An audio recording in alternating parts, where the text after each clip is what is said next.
I watch a new film every other day. Follow along for recommendations and reviews. Today, I just finished watching DERIN vs Life Part 2 that is showing on Irewole Olaniyan TV on YouTube. When I watched the first part 3 weeks ago, I would not have guessed that this is a story I would get so invested in. I love this film. I really, really do.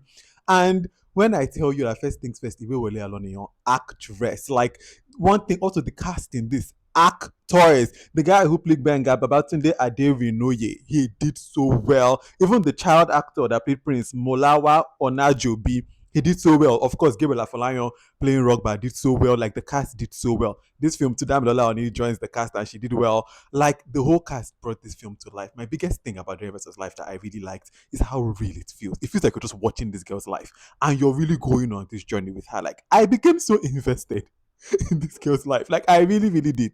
And just talking about Irewole, there's a scene where she gives Rogba, Devin gives Rogba a good slap. And if you've watched part one already, you know why Rogba will be slapped. It kind of picks up exactly from where we ended in part one of, you know, they're in strangling Rogba for the right reason because Rogba, the saga continues and it ends. And the way it also ends, I loved because it comes full circle in the end. What I just loved this film, man. Like Dying versus Life, y'all really did that. Y'all really actually did that. Like I didn't think I would love this as much as I ended up loving it, but wow, I love this film. Go and watch Dying versus Life Part One, and then come and watch Part Two. It is such a satisfying watch, and she's actually like in a real dilemma. Sometimes with these romance films, you don't really see the dilemma, or in love triangles, you're kind of like, this one does a good job of really setting that love triangle up, setting up the dilemmas, taking you on this journey. Oh, I really, really love this film. Like, I really, really did. Go and check this film out. Enjoy yourself. And now, for those of us who have watched it, if you're ready to come and talk about it with spoilers, then spoilers ahead so we can gist properly about this part two. In three, two, one, spoilers ahead. Let us go. All right, now we're in the spoiler section. Please, if you're going to write a comment that has spoilers, just write spoiler alert before you write your comment so that we don't spoil it for people that have not yet watched it. All right, let's start this thing.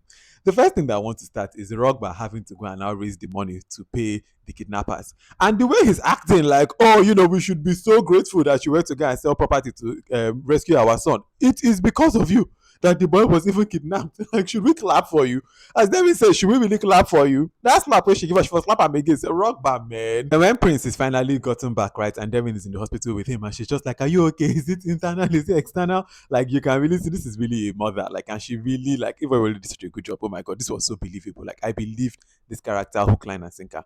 But anyways, when we now see that Prince is dealing with mental health issues, and he goes to therapy and he's now revealing that he actually misses his father, and the therapist is telling Darren too that like you're taking these decisions, but remember your child amidst all of this. It's a very big theme that keeps repeating in this film. How sometimes the adults can forget the effect that their actions are having on the kids. Because even when Darren and Gwen Garden have issues towards the end of the film, you see that scene where Prince tells her, why do you always take everything away from me?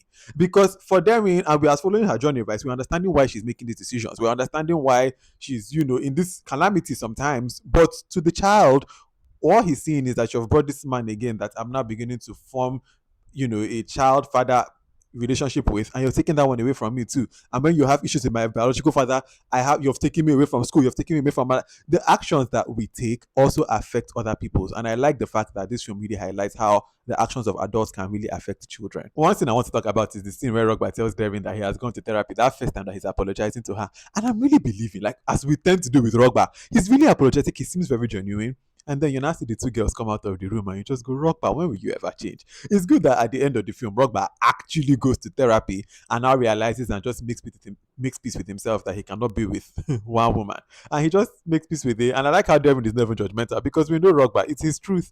And she's just like, just be careful. Remember that you have a son, but do you, I guess. Good for Rogba for finally accepting himself. Then let's talk about the birthday scene. That birthday scene was so embarrassing. Like, look at these two grown men. Rogba, first of all, you come. No presents where you carry come. You're coming to come and start causing a scene. Then got to, they say time for family picture. You can't insert yourself. You want they fight the Rogba. Why?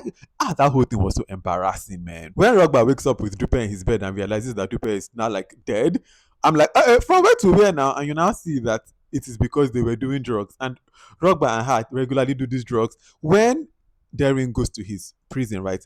And she says to him, you put yourself in a position where something like this can happen. I said Rogba, because it's not like she does not believe that he didn't do it, but your lifestyle is putting you in these dangerous positions. Like Rogba, you're a grown man. You need to be able to handle yourself better. Stop not to do this.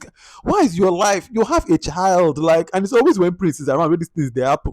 Rogba was just so frustrating from beginning to end, man. Then let's talk about Shalewa and how Shalewa really brought out Derin's insecurity.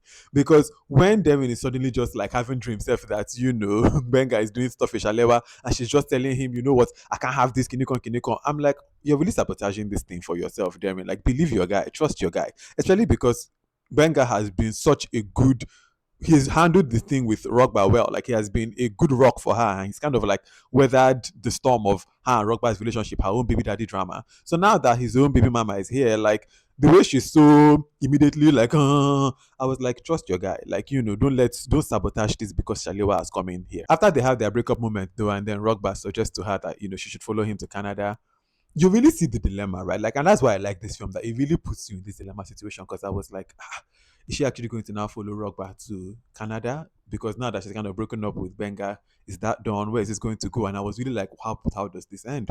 And also the thing that question for you guys, the thing that Rogba was saying of, oh, a child is forever bonds you, and the first love, your first fruit, you can never ever have that love, when he's talking about Benga and Shalewa. What do you think about that? In this film, of course, we see that is not the case because Benga still chooses Devin at the end. But what do you think about that thing that Rogba was saying? When Prince keeps calling Benga daddy, I'm like, when Shalewa even scolds him, I'm like, this Prince, if you and this calling Benga daddy, waiting happen now. At the end, when Benga gets Shalewa and his son an apartment, I'm like, okay, this is nice and good, but for a son that you had really been wanting to have and to get back, you're just going to put him in an apartment now with his mother. What's going to happen to David, your son? Like, is he not going to be hanging out with you guys? Because even at the end, when you're seeing Benga, Derin, and Prince, I'm like, so this David and the mother are just in a completely different place. You don't want to be having your son around. When Rogba is calling Prince and Prince is not picking up his call, I like that conversation that Derin had with Prince about, no matter how annoying Rogba can be, he's still your father. Even me, I'm trying to learn it and move on and just accept Rogba for who he is. So don't let our beef for